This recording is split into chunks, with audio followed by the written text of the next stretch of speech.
Hello friends, कैसे हैं आप लोग। मैं हरीश शर्मा बिल्डिंग संचालन चैनल से एक बार फिर आपके साथ। फ्रेंड्स, हम पीछे कई सारी वीडियो में एचवीएसी के रिगार्डिंग बात कर रहे हैं।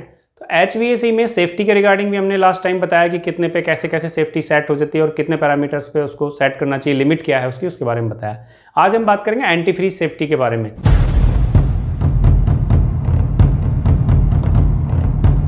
सबसे पहली बात, मैं लास्ट वीडियो में बता चुका हूं कि एंटी फ्रीज सेफ्टी जो है वो इवेपोरेटर पर लगी हुई होती है और सेल पर लगी हुई होती है।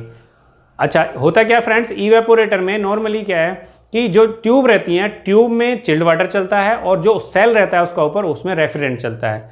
तो हम ट्यूब के जो चिल्ड वाटर का टेम्परेचर है उसके अकॉर्डिंग जो रेफ्रिजरेंट का टेम्परेचर होगा उस पर हम जो एंटी फ्रीज सेफ्टी रहती है उसको सेट कर देते हैं।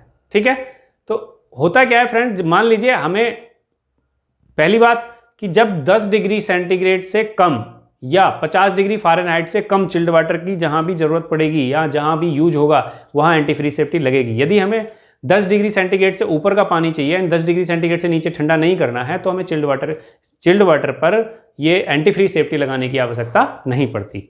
ठीक है फ्रेंड्स, अब एंटी फ्रीज सेफ्टी काम कैसे करती है आइए वो समझ लेते हैं। देखिए फ्रेंड्स, ये मैंने एक डायग्राम बनाया हुआ है और इस डायग्राम में सबसे नीचे क्या है, टेम्परेचर सेंसिंग बल्ब, और ये है कैपिलरी ट्यूब। जो कैपिलरी ट्यूब है ये टेम्परेचर सेंसिंग बल्ब को एक बेलो से जोड़े रहती है। ये बेलो भी अंदर से होलो होती है। बेलो मींस ये एक्सपेंड भी हो सकती है और सिकुड़ भी सकती है। उसके बाद ये एक लीवर में स्प्रिंग से जुड़ी होती है और स्प्रिंग के ऊपर एक नट लगा रहता है जिससे हम इसका प्रेशर कम या ज्यादा कर सकते हैं टाइट करके।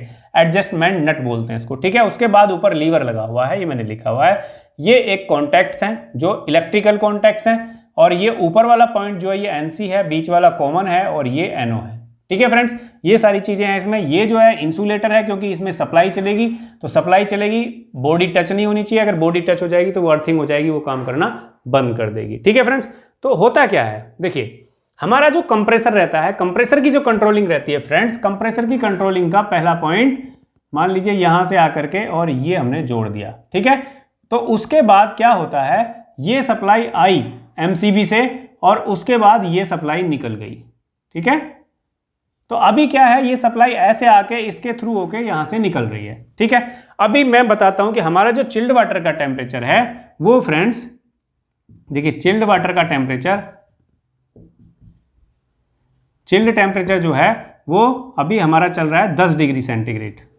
ठीक है, कितना चल रहा है चिल्ड वाटर का पानी टेम्परेचर। और एंटी फ्रीज की जो सेफ्टी हमने सेट कर रखी है, एंटी फ्रीज जो सेट कर रखी है, सेट पॉइंट है हमारा 7 डिग्री सेंटीग्रेड। मींस जैसे ही चिल्ड वाटर हमारा 10 डिग्री सेंटीग्रेड से 7 डिग्री सेंटीग्रेड का आएगा तो ये ओपन हो जाएगी। ठीक है, कैसे ओपन होगी फ्रेंड्स, देखिए अब ये 10 डिग्री सेंटीग्रेड पे ये इससे टच है और टच है तो हमारी सप्लाई चल रही है। अब जैसे ही पानी 7 डिग्री सेंटीग्रेड तक ठंडा हुआ तो 7 डिग्री सेंटीग्रेड ठंडा होने का मतलब जो इसके अंदर लिक्विड भरा है या गैस भरी है या रेफ्रिजरेंट भरा है, ये कंपनी के अकॉर्डिंग होता है। कौन सी कंपनी, कौन सा मटेरियल है, कौन सी गैस, कौन सा रेफ्रिजरेंट इसमें भर रही है, वो कंपनी के अकॉर्डिंग होता है। तो इसमें जो भरा रहता है फ्रेंड्स, जो कुछ भी है ये सब चीज ये लिक्विड फॉर्म में रहता है और इसमें फुल रहता है। तो होता क्या है, जब 10 डिग्री सेंटीग्रेड है तो टेम्परेचर के अकॉर्डिंग ये एक्सपेंड कर जाती है और एक्सपेंड कर जाती है तो इस लीवर को, जो कॉमन का लीवर है, इसको ऊपर वाले से टच रखती है, यानी एनसी पॉइंट सप्लाई यहां से जाके आगे कंप्रेसर हमारा चलता रहता है। अब फ्रेंड जैसे ही ये 7 डिग्री सेंटीग्रेड आएगा, तो 7 डिग्री सेंटीग्रेड आएगा तो लिक्विड जो है वो ठंडा होगा। ये टेम्परेचर सेंसिंग वाल्व की सहायता से टेम्परेचर इसमें ठंडा होगा तो ये इसको बैलो को सिकोड़ देगा, यानी बैलो को थोड़ा सा सिकोड़ देगा तो ये बैलो नीचे की तरफ हो जाएगी, यहां से नीचे आ जाएगी तो ये कॉन्टैक्ट खुल जाएगा। ये कैसा हो जाएगा फ्रेंड्स, ये खुल जाएगा इस तरीके से, मान लीजिए ये खुल गया। ठीक है, अब फ्रेंड्स होता क्या है कि हमारा कंप्रेसर बंद हो गया क्योंकि सप्लाई अब यहां से जा तो रही है लेकिन आगे नहीं आ रही, कंप्रेसर बंद हो गया।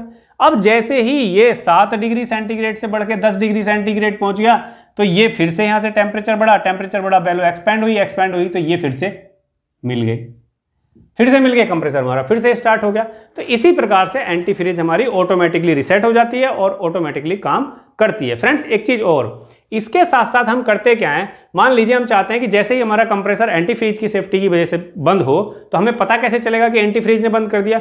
तो उसके साथ साथ क्या रहता है, एक डिस्प्ले पे एलईडी लगा दी जाती है या इंडिकेटर लगा दिया जाता है जिसमें कॉमन सप्लाई तो फ्रेंड यहां आ ही रही है। ठीक है, तो होता क्या है, जो एलईडी बल्ब लगाना है या डिस्प्ले के लिए कमांड देनी है, वो ये सप्लाई ले जाके यहाँ पे एलईडी बल्ब या आप डिस्प्ले पे जो एलईडी बर्न करनी, एलईडी ग्लो करनी है, उस पर ले जाके ये सप्लाई ऑन कर दी। ये न्यूट्रल आ गया, ये फेज आ गया, ये कॉमन फेज है, ठीक है। यहां से ऐसे चल रहा था। अब ये होता क्या है, जैसे ही इसका टेम्परेचर 7 डिग्री सेंटीग्रेड आया तो ये यहां से खुल गया, और यहां से खुलने के बाद फ्रेंड होता क्या है, जब ये नीचे की तरफ आएगा तो ये इससे टच हो जाएगा। इस तरीके का गैप रहता है कि ये बिल्कुल नीचे आके टच हो गया। अब सप्लाई क्या है, यहां से आके यहां से चल गई और हमारा इंडिकेशन ऑन हो गया। इंडिकेशन हो गया, ऑन हो गया, मतलब हमें डिस्प्ले पे पता चल जाएगा कि हमारी एंटी फ्रीज सेफ्टी एक्टिवेट हो गई है, और एंटी फ्रीज सेफ्टी ने हमारा जो है चिल्ड वाटर की सप्लाई, चिल्ड वाटर ज़्यादा ठंडा होने के कारण हमने उस कंप्रेसर को बंद कर दिया है, ठीक है। इंडिकेशन आ जाता तो हमें पता चल जाता है। अब किसी वजह से अगर इंडिकेशन नहीं आएगा तो हमें पता भी नहीं चलेगा किसने बंद किया। इसी कारण से इसमें एक एनसी पॉइंट, एक एनओ पॉइंट और कॉमन होता है। इस तरीके से ये फ्रेंड्स काम करती है जो हमारी एंटी फ्रीज सेफ्टी रहती है। और एंटी फ्रीज सेफ्टी होता क्या है फ्रेंड, जैसे ही चिल्ड वाटर 7 डिग्री सेंटीग्रेड, या देखिए जरूरी नहीं है 7 डिग्री सेंटीग्रेड पर ही सेट हो, ये 4 डिग्री सेंटीग्रेड पर भी सेट कर सकते हैं हम चिल्ड वाटर की 4 डिग्री सेंटीग्रेड पर। फ्रेंड्स होता क्या है, यदि हमने R134a गैस यूज की है, ठीक है, तो इसके अकॉर्डिंग जब ये R134 0 डिग्री सेंटीग्रेड की ठंडी होगी तो उस समय चिल्ड वाटर का टेम्परेचर लगभग 7 डिग्री सेंटीग्रेड होता है। तो रेफ्रिजरेंट पे जो हमारी एंटी फ्रीज रहती है, रेफ्रिजरेंट पे सेट कर दी जाती है, 0 डिग्री सेंटीग्रेड पे बंद हो जाती है, लेकिन उसके according chilled water temperature 7 degree centigrade के लगभग होता है, ठीक है। तो ये अकॉर्डिंगली सेट होती है फ्रेंड्स। देखिए अगर चिल्ड वाटर तो चलता है ट्यूब में, तो ट्यूब में इवेपोरेटर के अंदर तो हम सेफ्टी लगा नहीं सकते, एंटी फ्रीज को अंदर जाके कहाँ लगाएंगे, वो तो सील्ड है, तो हमें वो इवेपोरेटर पर लगानी पड़ती है। इवेपोरेटर के आउटर सेल में जो चलती है वो रेफ्रिजरेंट चलती है, तो जो चिल्ड वाटर है उसके अकॉर्डिंग रेफ्रिजरेंट का जितना टेम्परेचर होगा, यदि 7 डिग्री सेंटीग्रेड जितना रेफ्रिजरेंट का टेम्परेचर होगा उसके अकॉर्डिंग एंटी फ्रीज सेट कर दी जाती है, ठीक है फ्रेंड्स।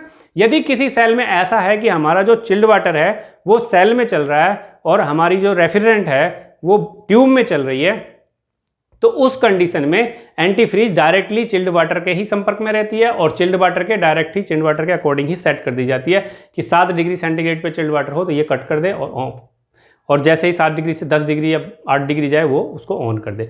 तो फ्रेंड्स नॉर्मली अगर इंटरव्यू में कोई आपसे पूछता है तो आप बताएंगे 4 डिग्री सेंटीग्रेड पे कट ऑफ करती है, लेकिन जरूरी नहीं है 4 डिग्री सेंटीग्रेड। मैंने प्रैक्टिकली देखा है मशीनों में, HVAC प्लांट्स में ये 7 डिग्री सेंटीग्रेड पर सेट की हुई होती है, लेकिन ऐसा फिक्स नहीं है कि 7 डिग्री सेंटीग्रेड पे मैं बोल रहा हूँ तो होगी ही, कम भी हो सकती है, 4 डिग्री सेंटीग्रेड तक भी हो सकती है और 8 डिग्री सेंटीग्रेड या 10 डिग्री सेंटीग्रेड भी सेट की जा सकती है, ठीक है फ्रेंड्स। आशा करता हूँ ये आपको आज समझ में आ गई होगी एंटी फ्रीज सेफ्टी कैसे काम करती है। यदि आपको इसमें कुछ ना समझ में आया हो तो मुझे कमेंट कीजिए और मेरे चैनल को सब्सक्राइब करना ना भूलिए, बेल के आइकॉन को भी ऑन कर लीजिए जिससे आपके पास आने वाली वीडियो का नोटिफिकेशन सबसे पहले मिल जाए और आप उसको देख सकें। फ्रेंड्स आज के लिए इतना ही, धन्यवाद।